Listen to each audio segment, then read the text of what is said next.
no silêncio também tem uma mensagem, que foi isso que você está falando. Muitas vezes a gente não dá essa pausa para escutar o silêncio. Tem muita resposta no silêncio, não tem? Muita resposta no silêncio, muita. Eu queria até deixar uma dica aqui, se puder. Por favor. Tem um livro muito legal da Pétria e chama Escuta o Teu Silêncio. É muito bacana. Escuta o Teu Silêncio, da Pétria Chaves. Uau. E é sensacional. É importante a gente enfrentar esse silêncio, porque tem gente que tem medo do silêncio, né? E eu acho que tem muito a ver com encontrar verdades que às vezes nos desagradem. E é importante esse enfrentamento pra gente. No silêncio a gente encontra muitas respostas. Eu acho que encontra a nossa voz, né? Encontra o caminho. E a gente precisa colocar com urgência em prática na nossa vida, apreciar o silêncio, que faz parte do cultivar uma vida interior, que faz parte do momento da prática, né? Que a gente fecha os olhos ali e se conecta. Uhum. A meditação, o trabalho físico ali da yoga, eu posso dizer que é como se fosse uma meditação mais ativa. Exatamente. É isso mesmo? É isso mesmo, é uma meditação ativa. Lógico que quando a gente vai para algumas oficinas, workshops, de posturas, aí a gente entra numa parte técnica e tudo mais. Mas dentro do conceito de flow da prática, é uma meditação ativa. As posturas, elas são portas de entrada para a gente se aprofundar em outras camadas que existimos e nos manifestamos. Então, a gente acredita que a gente tem um corpo mental, a gente tem um corpo emocional, a gente tem vários corpos dentro desse corpo físico, né? Corpos sutis, que a gente não consegue pegar, apalpar, mas a gente consegue sentir. Então, assim, você não consegue apalpar a sua emoção, mas você sente através do seu corpo físico uma emoção, né? Se acontece alguma coisa, a gente tem um frio na barriga, a gente fica com nó na garganta, quando, né, fica com coisa entalada, não fala. Então, olha como a emoção a gente não pega, mas ela existe e ela se materializa no físico. Então, a prática de yoga, a prática das posturas que você me perguntou, ela é uma porta de entrada, é uma meditação ativa, entra pelo corpo físico e reverbera nas outras camadas, no físico, no emocional, no mental e consciência, supraconsciência, estados superlativos de consciência. O meu contato com a yoga, só a título de curiosidade, foi com a Gabi, né, que ela foi sua sócia. Sim. E eu comecei a praticar yoga antes da pandemia. E veio a pandemia, aquela confusão toda, que a gente acabou, essa interação social, as pessoas se afastaram.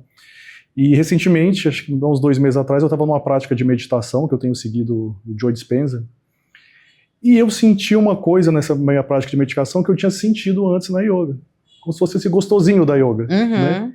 Falei, caramba, isso pode ser um sinal. Aí eu mandei mensagem pra Gabi, falei, olha, não tô morando mais em São Paulo, mas tem uma pessoa aqui que eu super indico, foi a minha sócia, e aí eu te mandei mensagem. Você me respondeu falando que a agenda estava super lotada, mas de repente deu certo. Aí eu comecei a praticar yoga de novo. O que é esse gostosinho da yoga? Esse gostosinho da yoga, a gente fala que é o estado de yoga. Tá. E que o gostosinho, ele sempre vai ser diferente em cada final de prática.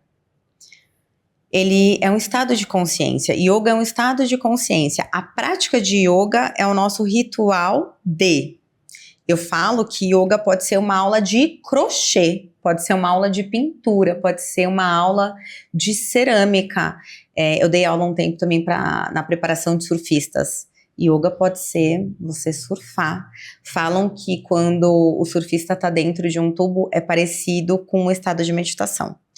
Então, a prática que a gente faz é para a gente chegar nesse gostosinho. É uma prática mais direcionada para a gente atingir esse gostosinho do final da aula, que é o estado de yoga. Porque ele vai ser diferente para cada pessoa e cada dia. Porque todos os dias a gente não vivencia experiências diferentes. Sim. Pelo menos eu penso assim, eu quero ser um ser humano melhor hoje do que eu fui ontem. Amanhã eu quero ser melhor do que eu fui hoje. e a gente vai experienciando coisas na vida. Por mais que você tenha uma rotina ou tenha uma agenda, segunda, terça, quarta, quinta, sexta, vão acontecendo coisas diferentes, experiências que vão moldando você como ser humano, que vão lapidando você. Então, no final de cada prática dessa semana, da outra semana, um gostosinho vai se sobrepondo ao outro. Um estado de yoga vai se sobrepondo ao outro. Isso vai ficando mais robusto. Por quê? Porque você tem mais repertório de experiência. Então, esse gostosinho da prática é o momento que a gente consegue integrar corpo, mente e espírito. É a sensação de plenitude, de maior preenchimento, de pertencimento. E aí, enfim, cada um vai sentir de um jeito. E como que a yoga te ajuda a ressignificar emoções? A gente consegue sentir isso na prática. Depois que acabou a prática, como que eu vou levar isso para o meu dia a dia? Eu acho que o yoga, eu falei para você aquele dia, é a gente lavar a louça suja de todo dia. Então, todo dia passamos por experiências, e não é porque a gente faz yoga que a gente vai controlar ou dominar tudo. Então, tem coisas que vão pegar fundo ali nas emoções. Yoga também não é uma tábua de salvação. Recomendo yoga, recomendo terapia, psicoterapia, terapias holísticas, exercício físico, né? É um combo completo. Mas o yoga, ele ajuda a gente se esvaziar das distrações do mundo que, sabe, vão grudando na gente, vão criando camadas, e a gente, como uma alface americana, vamos dizer assim, a gente vai removendo essas camadas e acessando as respostas dentro da gente, ou acessando ali a nossa essência. E aí a gente vai tendo um pouco mais de centramento para agir, clareza nas ações que sejam coerentes com aquilo que a gente pensa e com aquilo que a gente sente. Porque, no final das contas, é esse alinhamento que traz uma paz de espírito pra gente.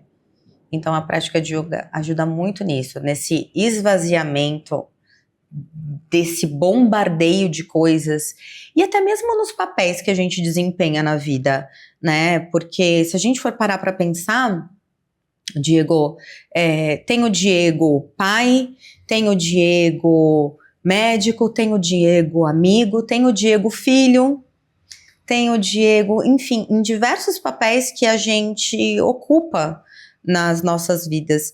Mas assim, quem somos sem todos esses papéis? Quem somos lá na nossa essência, né? Então a gente precisa resgatar isso. E o yoga ajuda, auxilia a gente nesse caminho de volta para dentro. Pra gente não esquecer o que tá aqui fora, mas só pra gente equalizar um pouquinho mais o lado de dentro com o lado de fora, porque senão fica muito lado de fora. Não tô descartando o lado de fora, tanto que eu falei, né? A gente precisa de tudo isso para depois compartilhar, transbordar, devolver pro mundo. Mas primeiro a gente precisa se apropriar daquilo que nós somos, entender, e às vezes isso fica um pouco confuso. Então a prática de yoga ajuda a gente a olhar para dentro e se conhecer um pouquinho melhor.